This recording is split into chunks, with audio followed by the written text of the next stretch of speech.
Bagian 27. Kebebasan tak terganti. Di antara sanak saudara Majnun, ada seorang yang kebijaksanaan serta integritasnya membuatnya sangat dihormati dan dihargai oleh siapapun yang mengenalnya. Salim Amiri adalah paman Majnun dari pihak ibunya, dan ia sangat mencintai putra saudaranya seperti ia mencintai putranya sendiri. Yang ingin dilakukan Salim saat ini adalah membantu keponakannya. Namun bahkan dirinya, yang tahu pengobatan dari segala hal yang berbau kejahatan dan biasanya tahu cara meloloskan diri dari sudut sekecil apapun, gagal menangani kasus Majnun. Yang dapat dilakukannya hanyalah berbagi kepedihan serta penderitaan keponakannya dari jauh, serta mengurangi beban pria muda itu dengan membawakan pakaian bersih dan makanan segar. Akhirnya ia memutuskan bahwa ia harus mengunjungi keponakannya yang malang itu dan melihat sendiri situasi yang dialaminya. Siapa tahu, mungkin ada sesuatu yang dapat dilakukannya. Mungkin saja masih ada jalan untuk membawa pria muda itu kembali pulang. Dan begitulah, Salim menaiki unta terkuat dan tercepatnya, dan segera pergi menuju belantara gurun. Perjalanan itu membutuhkan waktu berhari-hari. Di bawah sinar matahari yang panas menyengat, ia berkendara dengan begitu cepatnya, bagaikan angin. Ketika malam mulai menjelang, ia menuju rombongan karavan terdekat untuk bermalam bersama para musafir lainnya. Saat perjalanannya semakin jauh ke jantung gurun, rombongan karavan semakin jarang dijumpainya. Namun hal itu sama sekali tak menghalanginya.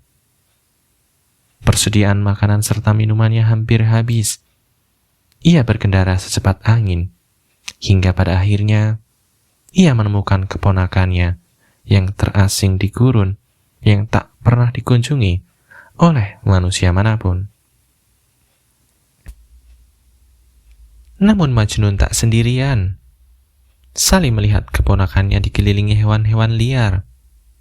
Seolah Majnun telah mengumpulkan semua hewan di gurun dan dataran dan menjadikan mereka sebagai pasukannya.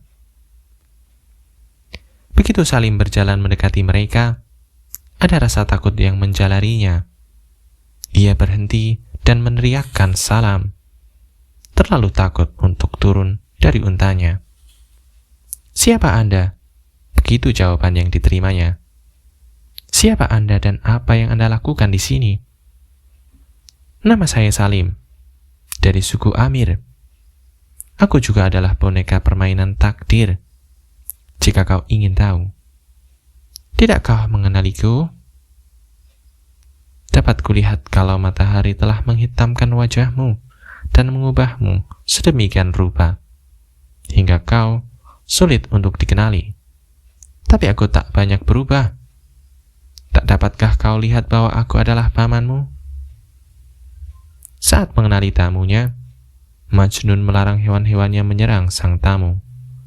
Lalu ia membantu Salim turun dari untanya, memberikan salam dengan gaya biasa dan mempersilahkan pamannya untuk duduk.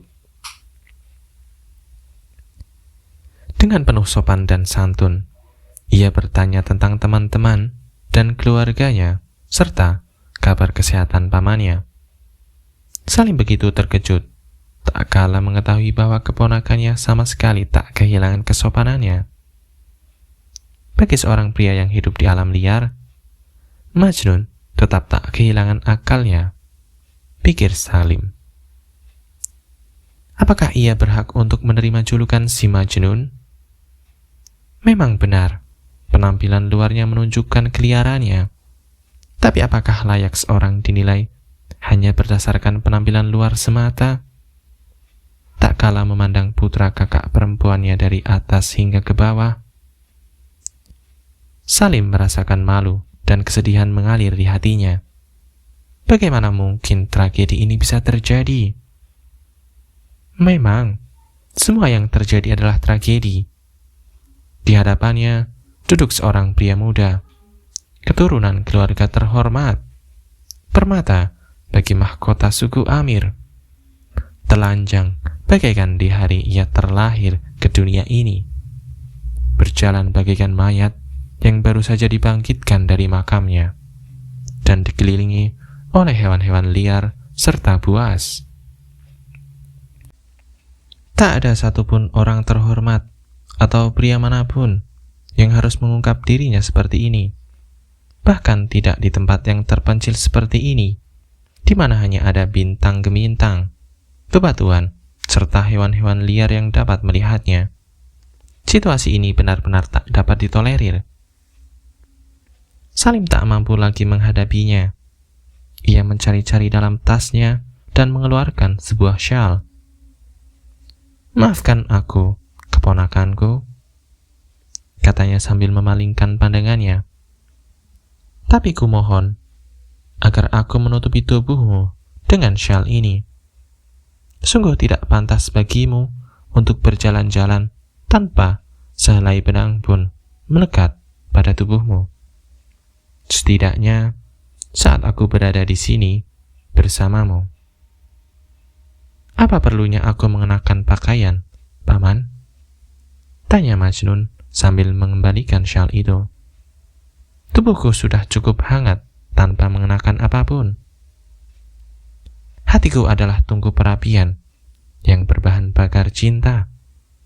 Jika syal itu kukenakan, maka rasa hangat yang berasal dari hatiku akan melahapnya dalam hitungan detik." Sekali lagi, Salim memaksanya, dan lagi-lagi Majnun merasa tak punya pilihan lain selain menuruti kemauan pamannya.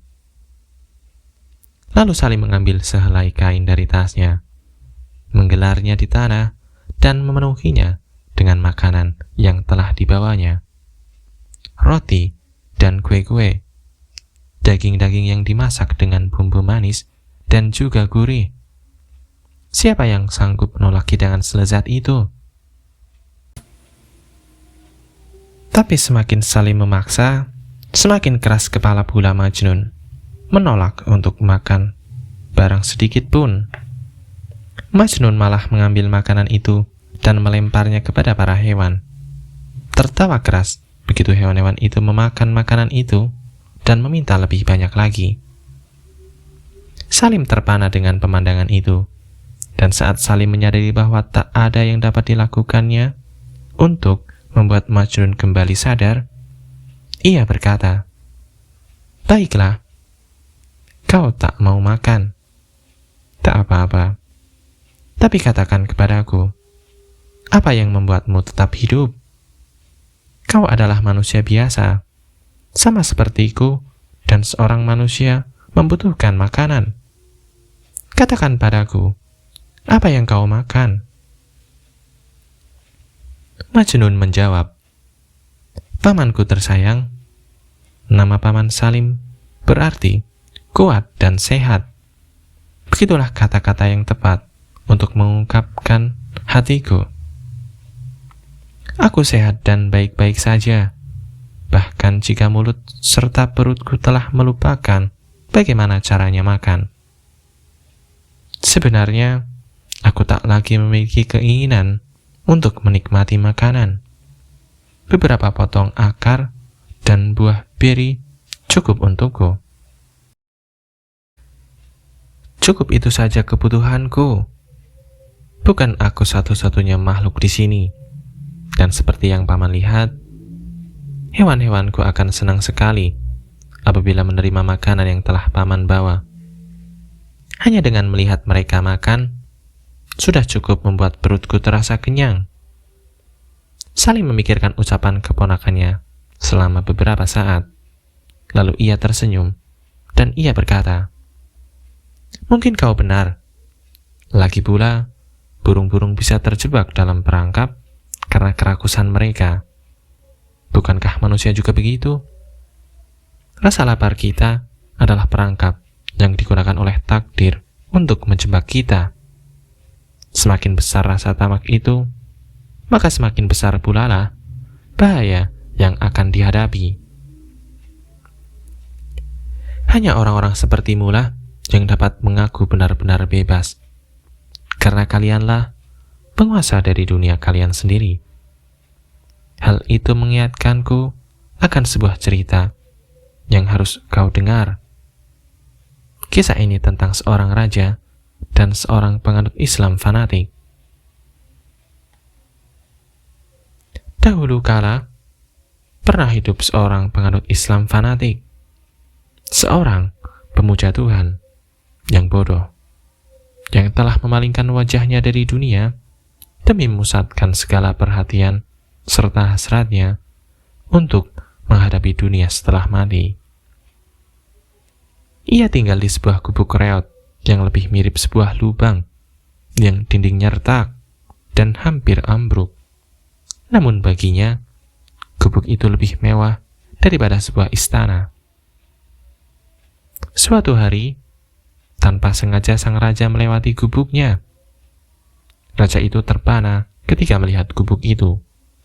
Tak percaya bahwa ada seorang manusia yang mau tinggal di tempat seperti itu. Ia bertanya kepada salah seorang pengawalnya, apa yang dilakukan pria itu di sini? Apa yang dimakannya? Di mana ia tidur? Siapa dia? Ia adalah seorang penganut Islam yang fanatik, jawab sang pengawal. Seorang pemuja Allah yang bodoh, yang tak membutuhkan makan maupun tidur, karena ia tak sama dengan orang-orang lainnya. Rasa penasaran sang raja begitu besar, dan kemudian ia memutuskan untuk mendekati sang petapa itu. Dari kejauhan, sang raja turun dari kudanya dan memberi pertanda kepada pengawalnya agar membawa sang petapa keluar untuk menemuinya. Sang pengawal menuju pintu gubuk itu, lalu sang petapa melangkah keluar dengan tubuh penuh debu dan kusut. Tampaknya, kata si pengawal, kau telah memutuskan seluruh hubungan dengan dunia ini, dan sepertinya kau senang sekali tinggal sendirian di tempat terkutuk ini. Demi Allah, mengapa? Dari manakah kau mendapatkan kekuatan untuk mengikul penderitaan yang seperti neraka? Dan tolong katakan kepadaku, apa yang kau makan? Si penganut Islam fanatik itu menunjukkan beberapa potong tanaman yang baru saja dipetiknya dari tanah datar, tempat para rusa merumput. Ia kemudian berkata, inilah yang kumakan, dan harus kuakui bahwa semua ini lebih dari cukup untuk memenuhi kebutuhanku. Si pengawal, sosok yang berpikiran dangkal serta congkak, seperti sebagaimana orang-orang yang melayani raja. Ia menyeringai dengan menghina dan berkata, bagaimana kau bisa hidup dengan cara seperti ini? Jika kau bersedia melayani sang raja, maka kau akan menerima makanan yang jauh lebih layak daripada beberapa helai rumput. Maaf, tanya si fanatik dengan marah. Apakah aku baru saja mendengar Anda menyebut tanaman ini sebagai rumput? Kukatakan kepada Anda, wahai Tuan, bahwa yang Anda sebut rumput ini adalah bunga semak. Andai saja Anda tahu betapa nikmatnya tanaman ini, Anda pasti akan segera mengundurkan diri dari tugas Anda sebagai pelayan raja dan bergegas duduk di meja makanku untuk menikmatinya bersamaku.